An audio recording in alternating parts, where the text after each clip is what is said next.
नमस्कार दोस्तों, मैं मातंगी विष्णु आप सभी का स्वागत करती हूँ मेरे YouTube चैनल पर। 90 का दशक टीवी पर जैसे ही 1 2 3 बजता था, पूरा भारत रुक जाता था। शादियों में, मेलों में, छोटे शहरों में, बड़े बंगलों में, हर जगह सिर्फ एक नाम गूंजता था, माधुरी दीक्षित। वो सिर्फ एक एक्ट्रेस नहीं थी, वो एक सपना थी। एक ऐसा सपना जिसे देखने के बाद लोग भूल जाते थे कि असली जिंदगी क्या होती है। लेकिन हर सपने की एक स्याह परछाई होती है, और माधुरी की चमक के पीछे जो परछाई बनी, वो थी 90s की सबसे डरावनी ताकत, अंडरवर्ल्ड। आज भी जब 90s की बात होती है तो लोग कहते हैं सबको पता था पर कोई बोलता नहीं था। उस दौर में बॉलीवुड सिर्फ कैमरा और गाने से नहीं चलता था, वो चलता था डर से, फोन कॉल से, दुबई से आने वाले संदेशों से। प्रोड्यूसर रात को चैन की नींद नहीं सोते थे, एक्टर शूटिंग पर मुस्कुराते थे लेकिन दिल में डर रखते थे, और एक्ट्रेसेस, उनके लिए हालत और भी मुश्किल थी, क्योंकि सत्ता को सिर्फ पैसा नहीं चाहिए होता है, उन्हें कब्जा चाहिए होता है। और माधुरी उस दौर की सबसे कीमती चीज थी। कहा जाता है जिस दिन कोई बहुत ज्यादा पसंद किया जाने लगे, उसी दिन वो सुरक्षित नहीं रहता।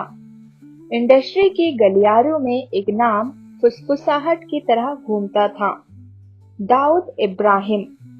खुलकर कोई कुछ नहीं कहता था, लेकिन सब जानते थे कि उसका असर फिल्मों तक पहुंच चुका है। अफवाहें थी कि दाऊद को हिंदी फिल्में देखने का शौक था, अफवाहें थी कि उसे डांस पसंद था, और फिर धीरे धीरे एक और अफवाह जुड़ गई, उसे माधुरी दीक्षित बहुत पसंद थी। अब ध्यान दीजिए, यहाँ पसंद शब्द बहुत हल्का है, क्योंकि 90s के अंडरवर्ल्ड में पसंद का मतलब एडमायरेशन नहीं होता था, वो ऑनरशिप जैसा होता था। कहा गया कि माधुरी की फिल्में दुबई में खास तौर पर मंगवाई जाती थी, उनके गानों की कैसेट्स बार बार सुनी और उनकी तस्वीर देखी जाती थी। ये सब बातें कभी किसी अखबार की हेडलाइन नहीं बनी, लेकिन मैगजीन के अंदरूनी कॉलम्स में इशारों इशारों में सब लिखा जाता था।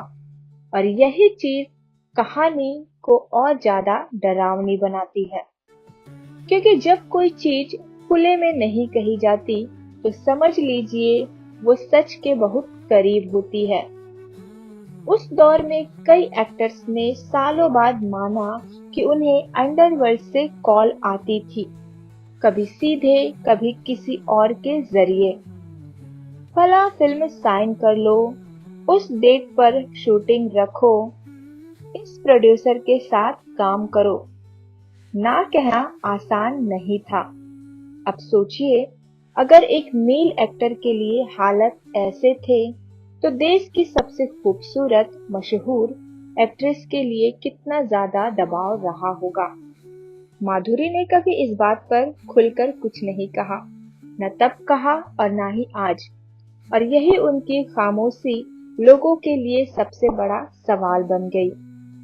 धीरे धीरे लोग नोटिस करने लगे कि माधुरी शूटिंग खत्म होते ही विदेश चली जाती थी, इंटरव्यूज कम हो गए, पब्लिक अपीयरेंस सीमित हो गई।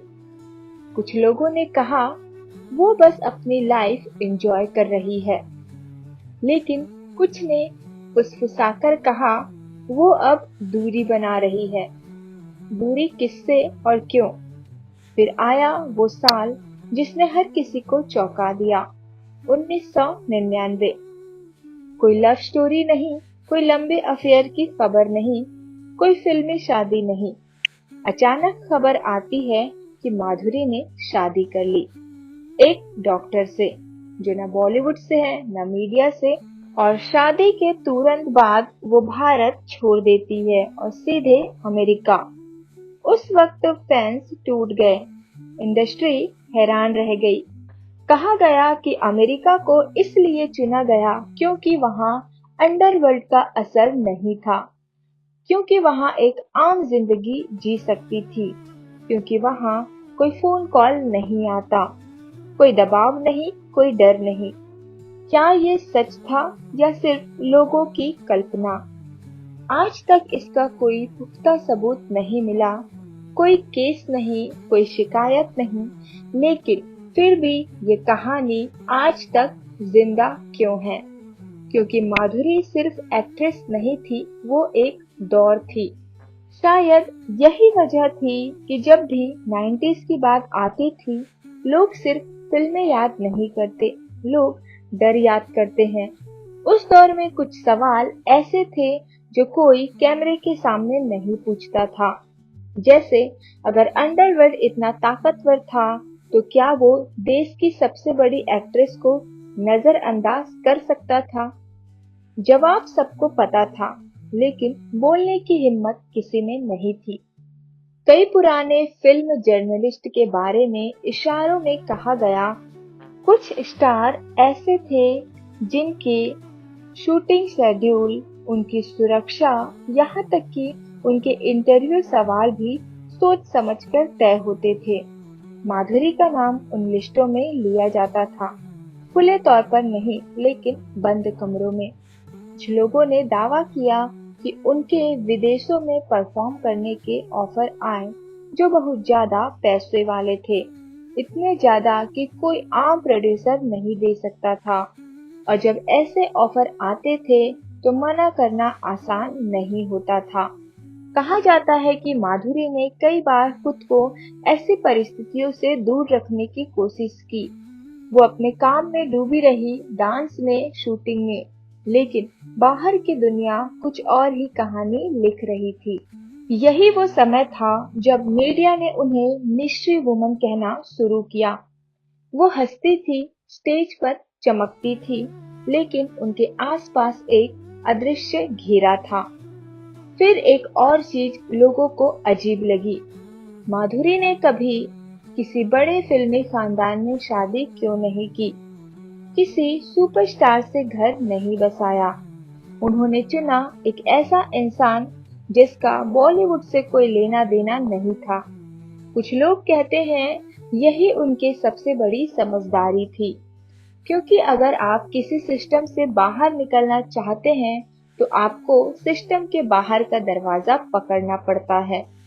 शादी के बाद जब माधुरी अमेरिका गई तो वहां उन्होंने बिल्कुल अलग जिंदगी जी।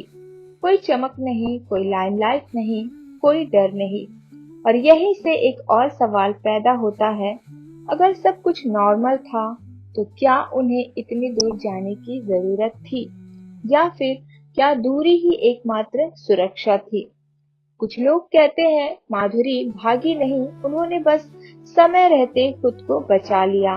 तो आज सालों बाद जब सब कुछ शांत दिखता है, जब माधुरी एक सम्मानित नाम है, एक सुरक्षित जिंदगी जी रही है, तब भी ये कहानी खत्म नहीं होती, क्योंकि कुछ कहानियां घटनाओं से नहीं, खामोशी से बनती है।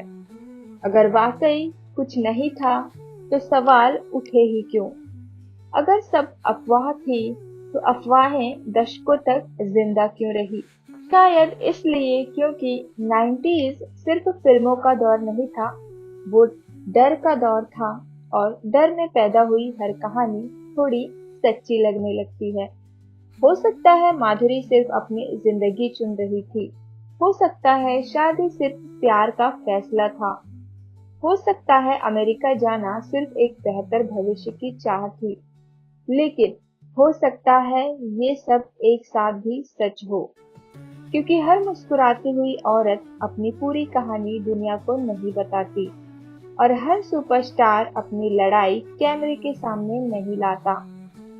आज भी जब कोई 90s की बात करता है तो अचानक आवाज धीमी हो जाती है, नाम धीरे लिए जाता है, और एक लाइन जरूर कही जाती है, उस दौर में सब कुछ इतना आसान नहीं था। शायद यही सच है, न पूरा सच न पूरा झूठ, बस एक अधूरी कहानी जिसमें चमक भी है और साया भी। और शायद इसलिए जब भी लोग माधुरी दीक्षित का नाम लेते हैं, दिल के किसी कोने से आवाज आती है, कुछ तो था जो कभी बताया नहीं गया। वीडियो यहीं खत्म होता है। वीडियो देखने के लिए आप सभी का धन्यवाद। चैनल को सब्सक्राइब कीजिए, लाइक कीजिए और शेयर कीजिए। आप सभी का धन्यवाद।